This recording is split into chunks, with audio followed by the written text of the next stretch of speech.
할렐루야. 오늘도 새벽을 깨우고 주님 앞에 서신 우리 모두에게 하나님의 은혜가 임하기를 바라겠습니다. 예수님이 세관에 앉아있는 레이라는 세리를 부르셨습니다. 나를 따라오너라 하니까 레이는 모든 것을 버리고 일어나 예수님을 따라갔습니다. 세리는 당시 유대인들의 대표적인 죄인들이죠. 민족의 반역자이며 또 이방인들과 매일 접촉하는 부정한 사람으로서 유대인들이 기피하는 대상 1호가 세리라고 할 수가 있습니다.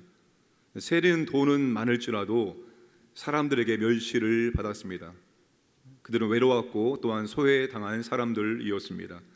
어떤 사람도 그들과 함께 하려고 하지 않았기 때문입니다. 그런데 예수님께서 나를 따라오너라, 예수님의 제자로 부르신 것입니다.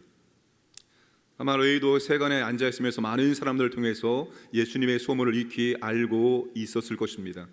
아마 그분의 제자가 되고 싶은 그런 동경심도 있었을지 모르겠습니다. 여하튼 예수님께서 나를 따라오너라, 예수님의 제자로 불러주신 거예요. 나 같은 죄인을 용서해 주시고 제자로 부르셨다는 그런 감격이 있었을 것입니다. 그래서 29절에 예수님을 위하여 큰 잔치를 베풀고 많은 세리와 동료들을 초대해서 먹고 마셨습니다. 오늘 우리에게 필요한 것이 바로 이것인 것 같습니다. 나를 많은 죄인들 중에서 예수님이 불러주셨다. 많은 죄인들 중에서 예수님께서 나를 부르셔서 나를 구원하시고 하나님의 자녀 삼아주시고 하나님의 나라를 위해서 살아갈 수 있는 특권을 주셨다. 이러한 감격, 이러한 감동이 우리에게도 있어야 할 것입니다. 나 같은 죄인을 불러주신 주님, 이것이 웬 은혜입니까? 이게 무슨 사랑입니까? 이 부르심에 대한 감격이 있어야 우리가 진정한 회개를 할 수 있고 우리가 주님을 위해서 기꺼이 살아갈 수가 있는 것입니다. 사도 바울에게는 항상 그런 마음이 있었죠. 내가 그리스도의 원수였었는데 나 같은 이 원수를 주님이 구원해 주시고 주님이 일꾼을 삼아주셨다. 나를 일꾼 삼아주셨다는 그런 감동과 그런 감격이 사도 바울에게 있었습니다. 그렇기 때문에 그는 고난 앞에서도 그 사명을 끝까지 감당해낼 수가 있었던 것입니다. 오늘 우리에게도 마찬가지죠. 그건 부르심에 대한 감동, 그 부르심에 대한 감격이 있을 때 우리도 주님을 위해서 기꺼이 감당해 나갈 수가 있다는 것입니다. 그런 부르심에 대한 감동, 감격이 사라지지 않고 약해지지 않고 항상 우리를 뛰게 만들 수 있기를 주님의 이름으로 축복합니다. 예수님을 통해서 우리가 구원의 방법을 배울 수 있습니다. 여러분, 예수님이 복음서에 보시면 예수님은 정말로 먹고 마시기를 즐겼던 분이셨습니다. 얼마나 먹고 마시기를 즐겼으면 예수님의 대적자들 보고 먹기를 탐하는 자다라고 말할 정도입니까? 죄인과 세리들의 친구다라고 말할 정도입니까? 얼마나 주님께서 그들과 어울려서 먹고 마셨으면 그런 말을 들으셨을까요? 여러분, 우리가 다른 사람을 조금 우리 집에 초대해서 음식을 차려서 먹고 마시는 그런 교제가 필요합니다. 주님은 여러분 가족 개념으로 쭉 가셨던 것 같습니다. 그렇죠? 마가복음 3장 31절 이하에서도 주님께서 누가 내 어머니냐, 내 형제냐, 내 자매냐 그렇게 말씀하시면서 새로운 가족 개념을 설명해 주셨는데, 그러니까 주님은 여러분 영적 가족 개념으로 그렇게 가신 것 같아요. 그래서 먹고 마시는 것을 굉장히 즐겨 하셨던 것 같습니다. 우리가 어떤 영혼을 구원하기를 원한다면 그 영혼에게 예수님 믿으세요, 교회 가자, 이런 한마디 말을 하기 이전에 우리의 가정에 초대해서 정성껏 준비해서 우리가 함께 먹고 마시는 그런 교제가 더 우선되어야 한다는 것입니다. 코로나가 좀 약해지면, 잠잠해지면 한번 그것을 계획해서 실천해 보는 것도 좋을 것 같습니다. 예수님이 이 땅에 오신 목적이 무엇입니까? 죄인을 부르러 오셨습니다. 바리새인들과 서기관들이 불평하자, 왜 세리들과 죄인들과 어울려 먹고 마시느냐라고 말했을 때 주님이 뭐라고 말씀하십니까? 죄인을 불러 회개시키러 오셨다라고 말씀하십니다. 예수님은 죄의 병, 이 죄의 병을 치료하기 위해서 오신 의사입니다. 죄를 드러내고 회개하게 하셔서 죄의 사함을 얻게 하기 위해서 주님이 이 땅에 오신 거예요. 이게 주님이 오신 목적입니다. 여러분, 많은 사람들이 이 죄의 문제, 이 죄의 병을 너무나 간단하게 고칠 수 있는데 이걸 알지 못하고 지옥에 지금도 들어가고 있다는 것입니다. 이 세상에서 제일 쉬운 게 구원받는 것입니다. 정말 가장 쉬운 게 구원받는 거예요. 왜요? 하나님의 구원은 그냥 공짜로 선물로 주기로 작정하셨기 때문에 예수님 믿는 거, 예수님 영접하는 것도 엄청나게 쉽게 했습니다. 여러분, 많은 사람들이 예수님을 믿는 방법을 모릅니다. 이거 아세요? 예수님 믿는 방법 몰라요. 만약에 여러분, 어떤 분이 여러분에게 이분 좀 예수님 믿게 해주세요 라고 부탁을 드리면 여러분 어떻게 하실 겁니까? 나를 따라오세요. 나를 따라와서 교회에서 열심히 예배를 드리다 보면 어느 날 예수님을 믿게 될 거예요. 믿을 수 있게 될 거예요. 그렇게 하시겠습니까? 이미 성경에 여러분 예수님을 믿을 수 있는 방법이 나와 있습니다. 예수님 영접할 수 있는 방법이 나와 있어요. 너무나 간단합니다. 하나님은 여러분 예수님을 영접하는 방법 간단하게 만드셨어요. 왜요? 구원은 선물이기 때문에 여러분 선물을 주면서 선물을 받는 방법을 까다롭고 힘들고 어렵게 만들면 그게 선물입니까? 아닙니다. 하나님은 구원을 선물로 주시기로 작정했기 때문에 예수 믿는 것, 예수 영접하는 것 너무나 간단하게 하셨습니다. 예수 믿는 거 너무나 쉽습니다. 이 죄의 문제를 너무나 간단하게 해결할 수 있음에도 불구하고 이걸 몰라서 많은 사람들은 지금도 지옥으로 들어가고 있습니다.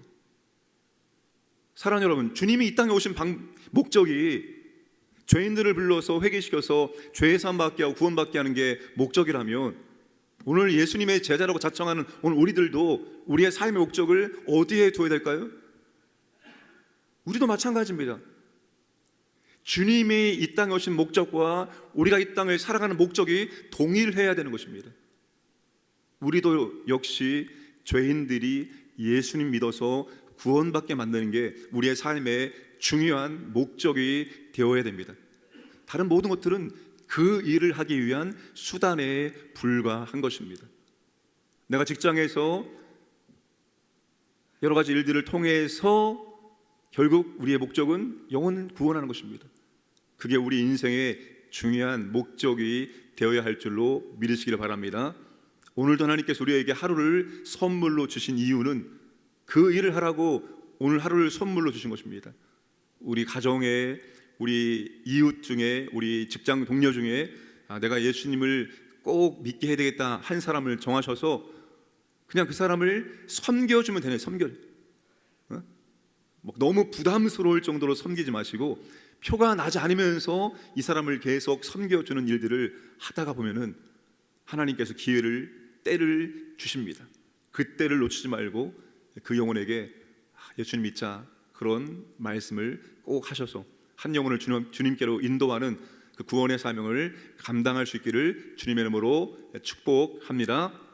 주님이 이 땅에 오심으로 말미암아서 새로운 시대가 열리게 된 것입니다. 은혜의 새 시대가 열렸습니다. 낡은 옷, 묵은 포도주, 낡은 가죽 부대로는 유대인들 이 새 옷, 새 포도주, 새 부대의 복음을 담아낼 수가 없습니다. 근데 유대인들은 여전히 그 낡은 것들을 가지고 바라보기 때문에 주님이 주시고자 하는 이 복음의 새로운 것들을 받아들일 수가 없었던 것입니다. 오늘 우리도 마찬가지입니다. 내가 가지고 있는 틀, 생각, 전통, 습관 등이 복음을 받아들이지 못하게 하는 것들이 있을 수 있습니다. 그것들을 벗어버려야 됩니다. 그것을 놓지 않고 붙들고 있으면서 우리가 복음의 새로운 것들을 받아들일 수가 없습니다. 우리가 복음의 새로운 것들, 주님의 은혜를 날마다 받아들이고 누리시기를 주님의 이름으로 축복합니다. 함께 기도하겠습니다. 나라를 위해서 기도합니다. 두 번째, 우리 코로나 확진 중에 있는 성도님들 치료해 주시고 우리 교회와 우리 광진구 시민들을 지켜주시고 보호하여 주옵소서. 세 번째, 중구동부 동계연합신원회 가운데 하나님 은혜를 베풀어 주옵소서. 네 번째, 신현희 권사님 모친이 어째 소천했습니다. 모든 장래에 은혜를 주시고 유가족들이 다 예수 믿을 수 있도록 은혜를 주옵소서. 기도하시고 또 오늘 말씀처럼 우리 인생의 목적이 주님처럼 영혼을 구원하는 것입니다. 그 사명 감당할 수 있도록 오늘도 하루를 살아갈 수 있도록 은혜를 베풀어 주옵소서. 함께 기도하겠습니다.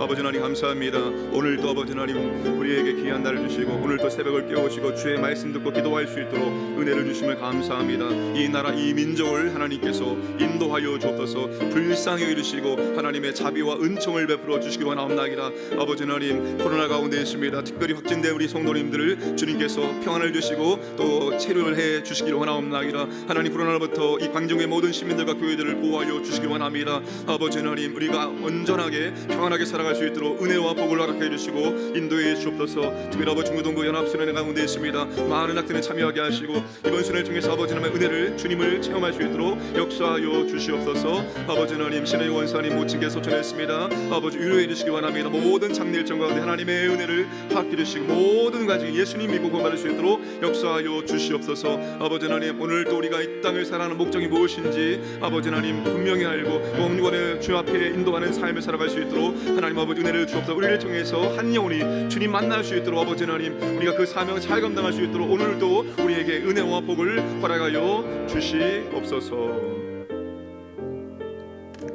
주님 감사드립니다. 오늘도 우리에게 하루를 선물로 허락하시고 이 하루의 첫 시간 주 앞에 나와서 말씀 듣고 기도할 수 있는 은혜 주심을 감사합니다.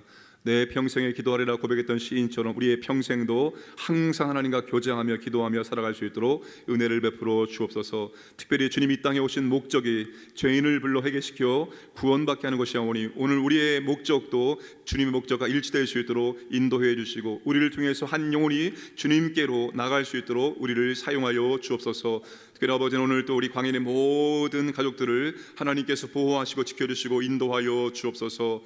특별히 아버지 하나님 또 모친의 하나님의 부르심 앞에 또 슬퍼하는 믿음의 가정 가운데 이루어하시고 모든 장례 절차 가운데 하나님께서 은혜를 허락하여 주옵소서. 오늘도 주님의 은혜와 사랑을 체험하며 주님께 감사하는 하루를 살아갈 수 있도록 인도하여 주옵소서. 모든 말씀 예수님의 이름으로 기도드려옵나이다. 아멘.